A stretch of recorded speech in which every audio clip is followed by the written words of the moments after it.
All right, well, welcome everyone to another wonderful evening of Wings for Life International. We're excited to be here. As you can obviously tell, I am not Ann. Ann is enjoying her family, and she will be back with us next week. But before we get started, please make sure that you subscribe, click a like to our YouTube channel. Please like us on Facebook and leave comments. Those comments do help with the algorithm, increasing our viewers, which helps out Wings for Life International, which allows us to do things like this for you. Now, I'm excited tonight to welcome our speaker. I've known this gentleman for years now, and I'm excited to be able to bring him up so he can talk to you about his topic. It is fantastic that he's here, and I definitely appreciate him being out. So Darshan Shanti is a teacher of peace. That's what his name means, and that's what his mission is in life. He is an author, speaker, personal coach, and poet. Through his 2 personal development books, 2,000 plus poems, and more than 500 motivational talks, he has inspired over 30,000 people to come to life, live their truth, and find their purpose so they can reach their fullest potential. Life is just like magic. It only looks difficult until you know the secrets. And Darshan is here today to help everyone listening and watching to know the 3 most important secrets that are the foundation of a great life. They are: know yourself, believe in yourself, and value yourself. So, Wings for Life International, could you please help me welcome Darshan Shanti? Darshan? Well, thank you, sir. Not a problem. Thank you. I appreciate it. So I'm really happy to be here. And as you guys listen to what I'm going to say, I don't want you to just listen with your head. I want you to listen with your heart.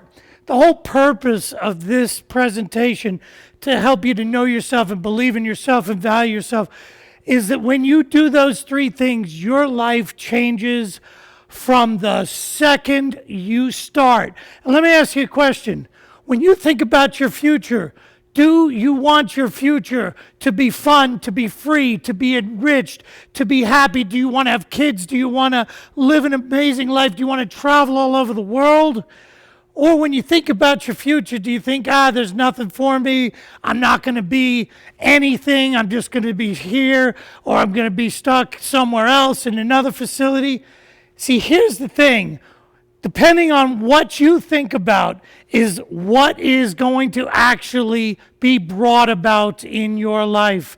And that's why I'm here. I want you to think about this, I want you to feel this, and I want you to expect great things to happen with this. I want you to leave this presentation with something different, with your head going, my God, with your heart, with you feeling it, saying, there's something different. I can have an amazing life. I can be better. I can do better.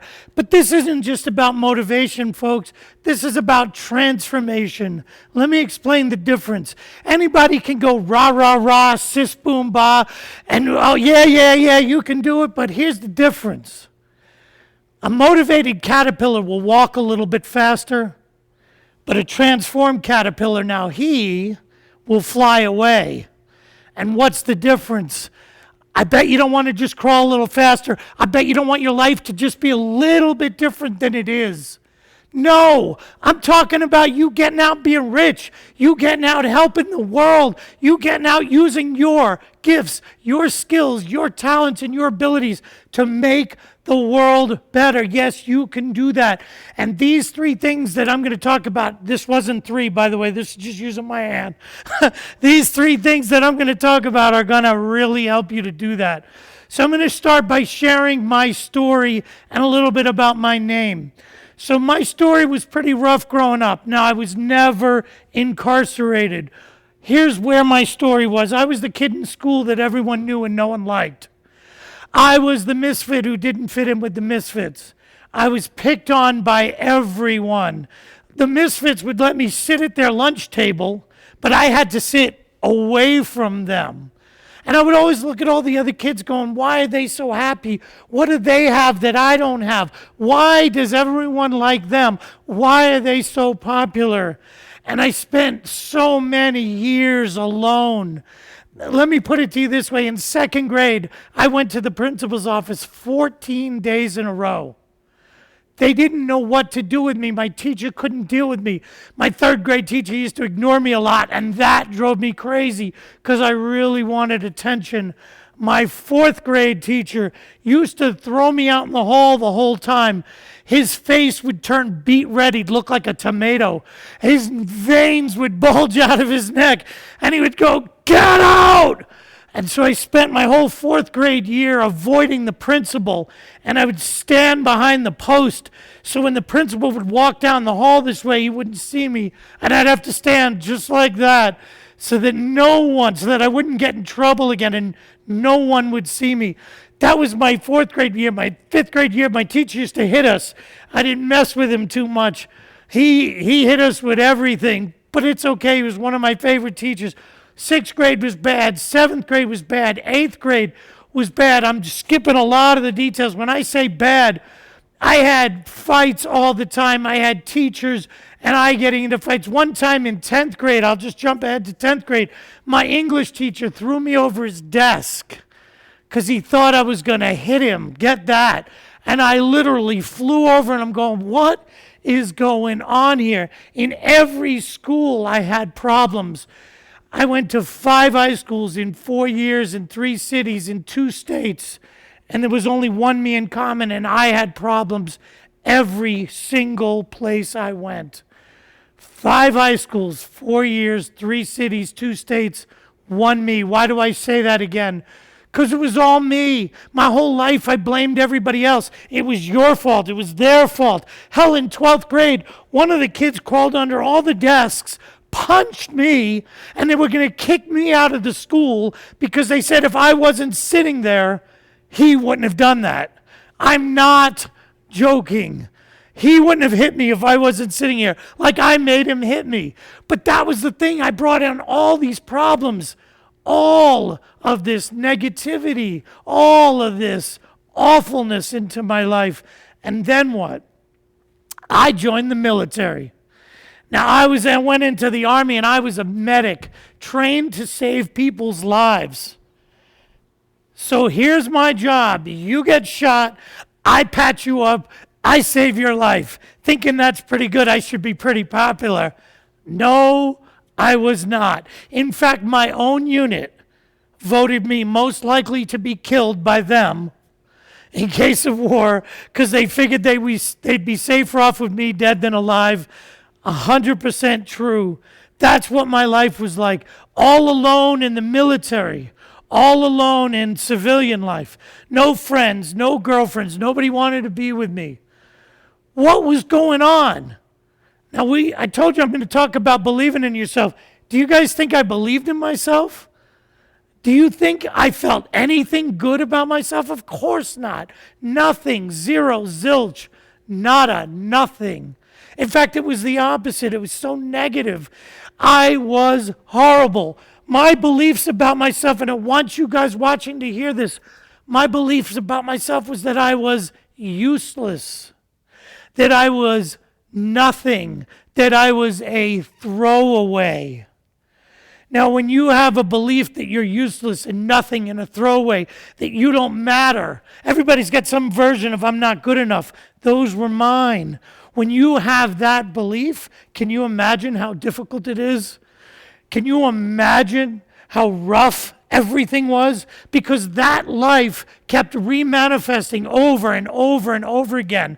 And I kept creating people that treated me like I was nothing, like I wasn't good enough, like I was useless, like I was a throwaway. That is what happened over and over and over again until one day a guy took a liking to me, and he introduced me to a different way of thinking, to a positive mental attitude, to some other way other than that negativity. And he said, you know, when you change your thinking, you change your life. And then all these light bulbs started to come on. And then I started reading personal development books and taking all these personal development courses and learning so much about me, realizing that I was not who I thought I was. And that's what I want you all to hear. Who do you think you are? And I'm not talking about what other people have told you, friends or family members or the people you're incarcerated with. I'm not talking about any of that. When you go to bed at 11 o'clock, 12 o'clock, 1 o'clock, whenever you go to bed, who do you think you are? And if your stuff is negative, if you believe you're not good enough, if you believe you're crap, if you believe your future's not going to be crap, well, I promise you that is what it will be. And I'm telling you right now, that's what we're about to change. Because if you start thinking who you are is fantastic, is magnificent, is incredible, is amazing, is powerful, is extraordinary, instead of anything else, that and only that is what's going to change your life forever. So now I'm going to take people through some really, really cool experiences here in a second, and I'm going to make one other point about who do you think you are. When you were a baby going goo goo gaga, you didn't know all this stuff that you know about yourself now. You didn't know that you weren't good enough. No, you were a beautiful, priceless mold of clay. And then all of a sudden, little things started happening to you. More and more and more, whether it was from your friends or your family. And look, no judgment. I don't know you guys, and I don't know what you've gone through, and I don't know what your family was. What I'm saying is from now on, you can change that. So all these things started happening to you. You started believing stuff and believing stuff and believing stuff that was negative. But what I'm trying to tell you is anything that can be learned can be unlearned. Anything in the negative can become positive. All you've got to do is start realizing that. Realizing, by the way, means to make real. And when you make it real, when you take full responsibility, when you own the great person that you are, when you own your magnificence, when you own your greatness, and you live that way without exception, that's when all of these internal struggles go away. And that's when all this negativity stops, and where you can go out into the world and be the person you should be, not be the person you've believed yourself into being. Do you understand the difference? We're not talking about what you believed in the past. From this moment on, we're drawing a line. That stops. You're going to start believing in who you are, which is, as I said, magnificent, and we're going to show you that right now. So when I say, who do you think you are? If anything negative comes up, here's your chance to stop that. Now, here's what we're going to do. We're going to start thinking. So when I say know yourself, that's the first thing. Being true to yourself, right? And then we're going to talk about believing in yourself, and we're going to talk about valuing yourself. Because if you don't believe in yourself, what happens? Right? It doesn't matter if everybody else believes in you. If you don't believe in yourself, it doesn't matter. Because we're going to see this in a minute. Beliefs will affect every single thing in your life. And if everybody doesn't believe in you, by the end of this talk, you're going to learn that that doesn't matter either, because as long as you believe in you, that's all that does. All right, so in fact, Greg, why don't we come up here? We'll do the cats first. I changed it. Come on up, Greg.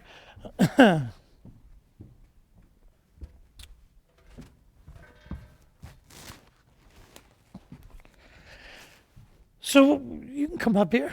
We're going to do a little catch, and we're going to talk about beliefs. So I said, know yourself. Know yourself is first. Don't know yourself as who you were. Just, you can stay there. Know yourself as who you are going to be from this moment on. Okay, so all we're going to do, and by the way, this is not set up. He has absolutely no idea what we're going to do. So look, I want you to be real. Like this is totally 100%. So whatever I'm going to do, act like you normally would. It's not about the camera. I want you just to act like you normally would. All right, so we're just gonna have a little catch. All right, so clearly he can catch and I can't. So there you go. Now, here's the thing. Did you believe you could catch that? Yes, I did. You sure? Positive. All right, now I'm gonna throw the ball really short. Okay. All right, it's probably gonna land about here. Your object is to catch it. Okay, are you ready? All right, he believes he is. Are you ready? Okay, now what happened? You didn't catch it. No, catch it in the air. No, catch it. See that? I didn't say that. All right, here, I want you to catch it in the air. All right. Are you ready? All right. All right, look at that. He took that big step, so he caught that. Now, did you believe you could catch that? Not at first. No, but you did, though. So but hold on, and I'm not saying this for the camera. This happens with every time I do this. You went for that. You're right, because there was a part of you that said, I can catch that, and you did. All right, so now that's step one. So here's step two. We're going to keep catching. Now, did you believe you could catch that? Did you believe you could catch that? Are you ready? So I want you to go for this. Are you ready? Are you positive you're ready?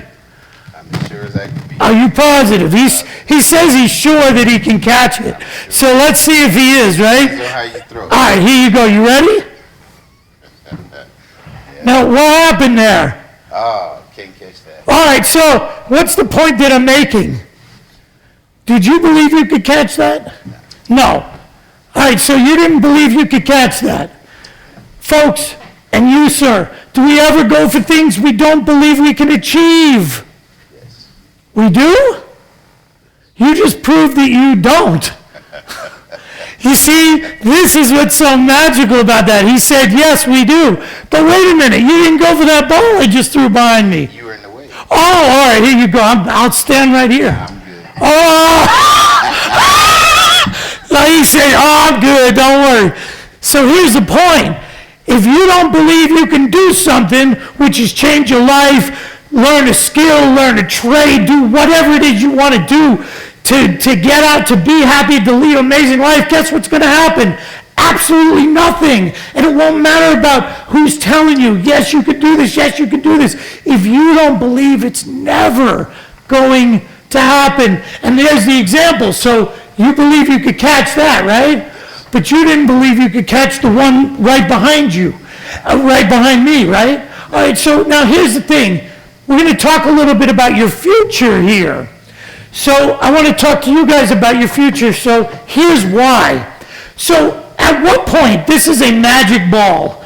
At what point in your time, make pretend I could stand right here and throw this ball in slow motion. Clearly I can't do that, but so I'm going to be walking towards you. At what point in your time is this ball coming to you? Your past, your present, or your future? Future. So you heard that, which is true, by the way. Most people get that wrong. I don't know.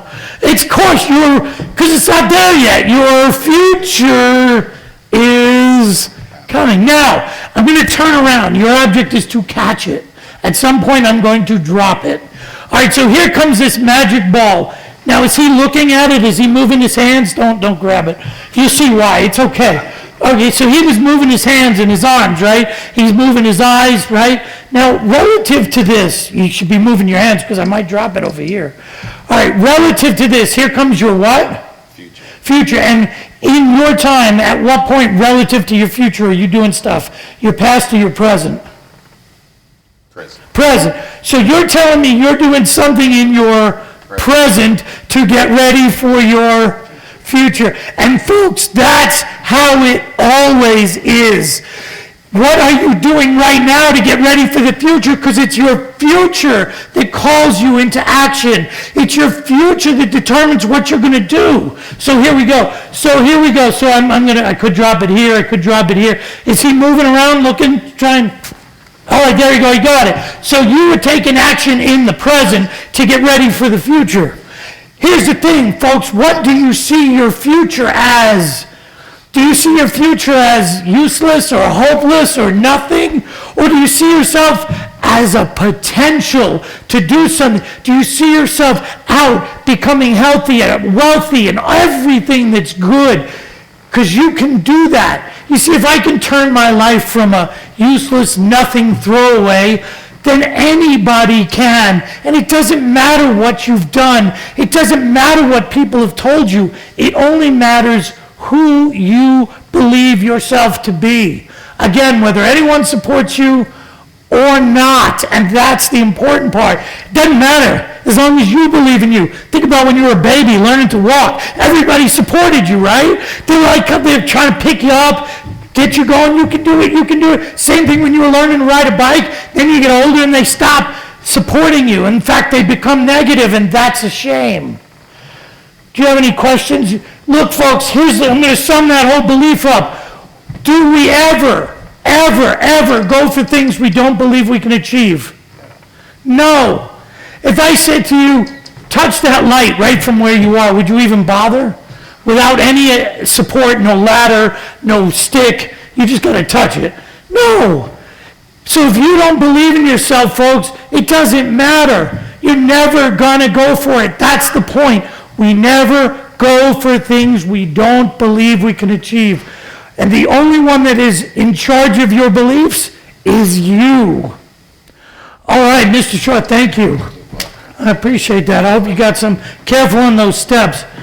And see, and folks, that's, again, because you're not here, it's hard to get feedback from everybody. But anybody who's in the audience, is there anything, Mr. Jackson, that you that comes to you about anything I've said? What? To prepare. Prepare for something different, obviously. You can't just prepare for the same old stuff. And that's what so many people do.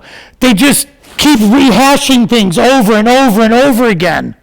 Right? So that's believing who you are and believing in your skills, believing in your talents, believing in your abilities. Believe that you can do it. Because if you don't believe it, again, you'll never, ever go for it. Now, here's the next thing we're going to talk about. It's actually the final thing. It's to value yourself. Because if you don't value yourself, guess what happens? You'll keep repeating the same old things. And by the way, whether we did value first or believe first, it doesn't matter. All those things, you've got to know who you are. You've got to believe in yourself, and you've got to value yourself. You got to value yourself, and this is a very powerful example. Do you want to come up, May? Cool. So I have another awesome volunteer, and this is a really, really, really neat thing. All right, now I guess this is the mic that'll pick you up. All right, so this exercise that I'm going to do is called the pinky exercise. And I want everybody to look at the top of your pinky. Now, when I say the top, I don't mean the whole nail. I just mean the tippy top. All right, so yes, this is where it comes in. So, and you got nails too, see? Okay, so I don't mean even this part. I just mean this little tiny part. All right, now, I'll hold it in a minute here. Before I go through the exercise, here's the deal. I'm going to say a bunch of very, very funny sounding things. Everybody that's watching, act as if that could happen, even though it can't. I've done this for 30,000 people. I know where it's going. So just pretend. All right, so here we go. And I'll give a couple other directions. What doesn't matter. We'll do this hand just because it's easier. Okay, now, are you ready? I'm going to cut the top of your pinky off. Okay. You won't feel a thing. Okay. No pain, no infection, no arthritis, no problems with this pinky from now until the day you die. Okay. As soon as I cut it off, it instantly heals. It doesn't grow back. It just looks like you never had the top of your pinky. Now I'm going to reach into my pocket and give you $10 million cash. Okay. 2 rules. Don't say yes or no to move the exercise along. Do it if you really would, if it's a yes in real life.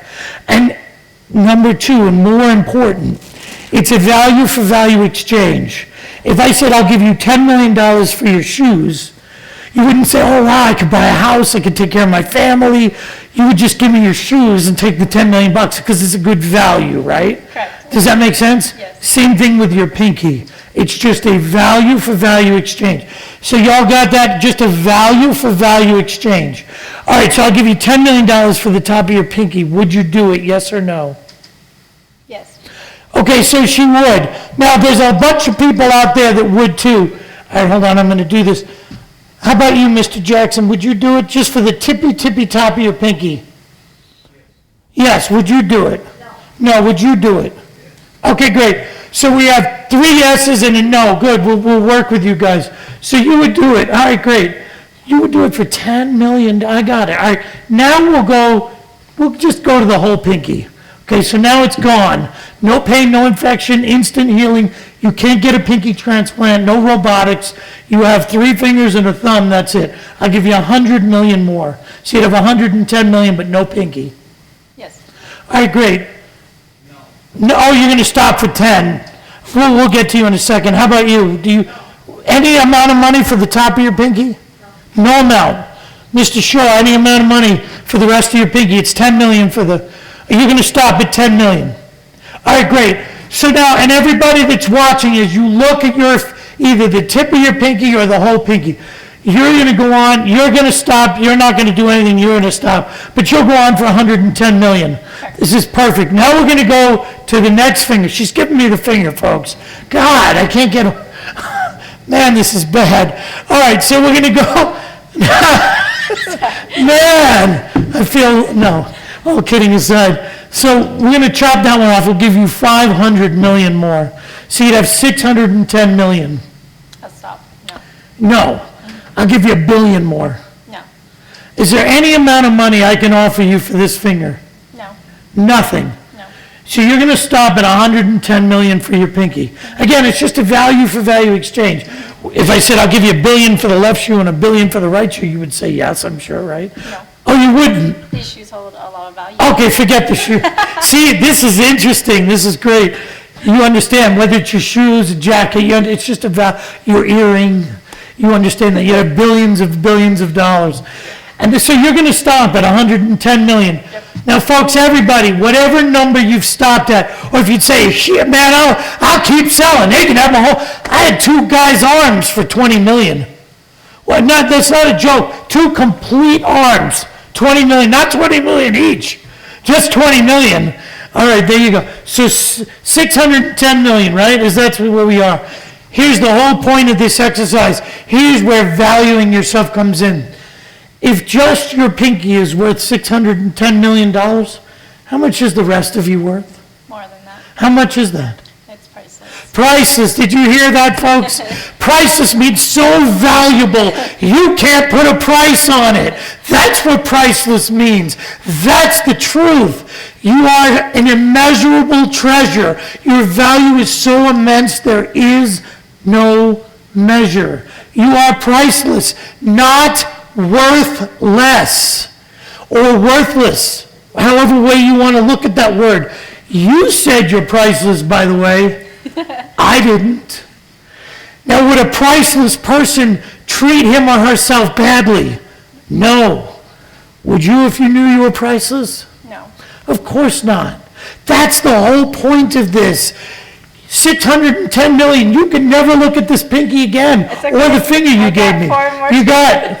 So, no, it's okay. We're good, but hold on. We're not finished yet. You can relax.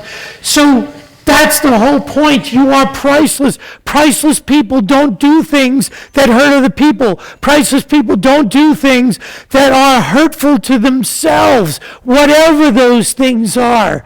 Once you get that you're priceless, and if you say, well, sure, I'd sell everything, so what? There's a point that's going to come where you're going to stop and you're not going to do that. That's what I'm getting at. You are priceless, and so whatever you would sell this finger, this, or your whole hand or wrist or arm for, there's a point where you're going to say, stop. You're not going to do it anymore. And again, it's a value for value exchange. It's not about the money. It's just about what you perceive to be your own value. And what I'm saying is you are priceless. And here's another cool way to look at it. If you had a thoroughbred racehorse and it was winning you tons and tons of money every week, would you give that horse the best diet in the world? The best exercise, the best rest, Yes. training, development, everything you could for that horse, right? Yes. All right, great. Now let's say one day you stop doing that. Maybe you gave it a Twinkie. You stopped giving it the best diet. You stopped giving it the best trainers. What do you think would happen to that horse? The horse's health is going to decline. Right. Do you think it would keep winning? No. No, it wouldn't. So why would you treat a horse better than you treat yourself? That's a very good question. Thank you. You see, if we don't give ourselves the best diet, exercise, rest, training, and development that we would for a horse, what does that tell you?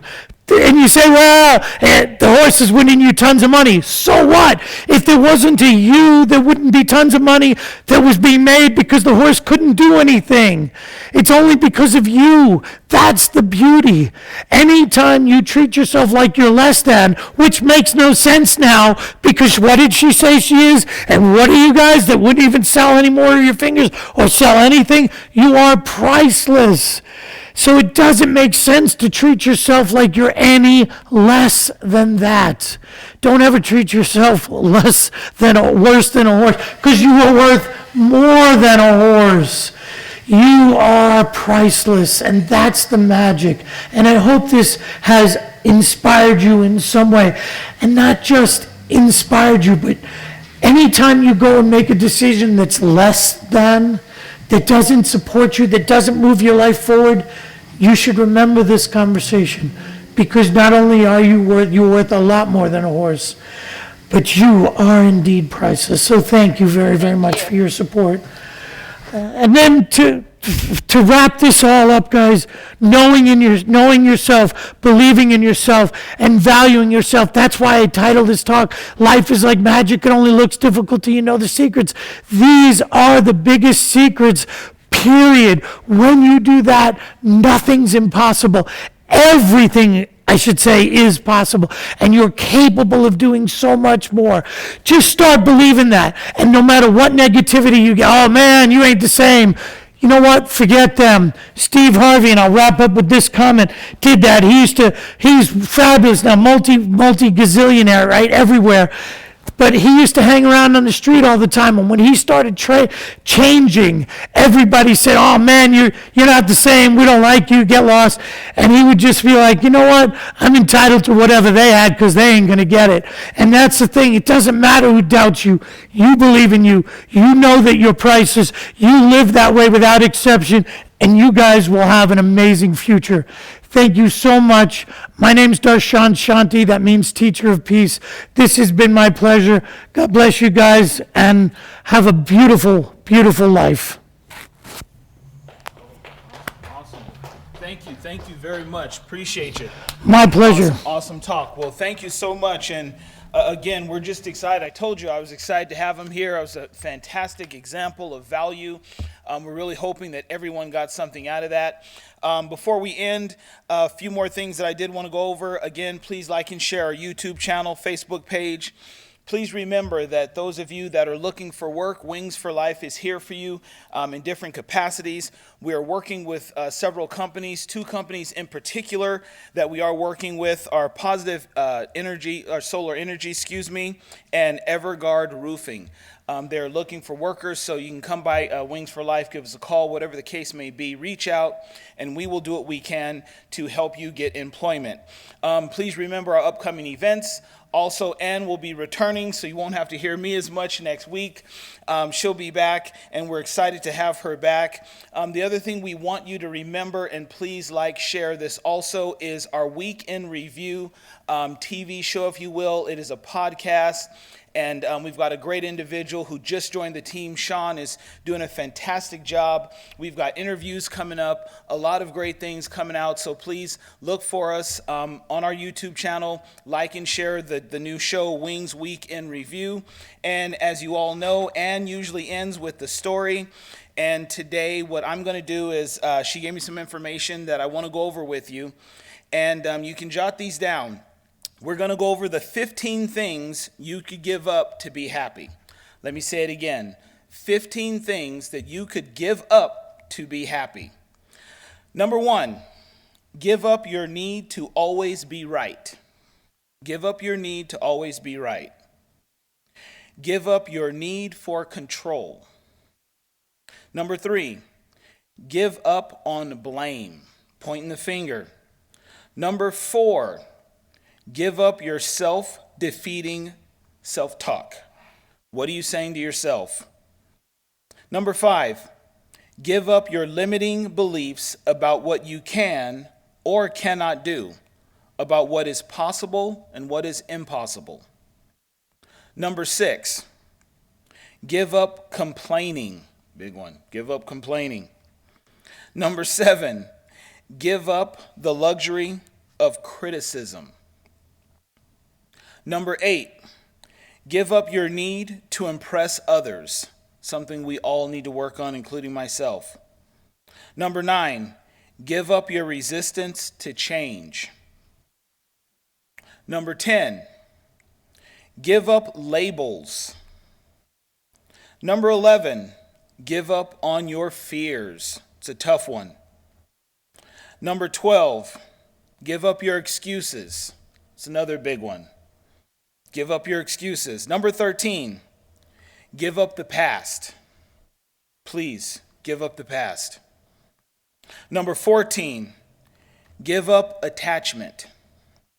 And number 15, give up living your life to other people's expectations. Create your own expectations and live up to those, okay? What I always tell people is I never live up to your expectations of me. I live up to my dreams. Because most likely your expectations of me are lower than what my dreams are going to take me. So I thank you all for joining us tonight. Really appreciate you coming out. Please make sure you touch on the YouTube channel, like, share, again with our Facebook page. We want to make sure we hit that algorithm. Now we're going to be going into breakout rooms. So hang on, we've got our tech guy in the back. He's handling everything for us. Jump into the breakout rooms. Please have a discussion on what you got out of the talk today. Any thoughts that you may have, we'll come back together and then we're going to actually discuss those thoughts, okay? So we will see you soon.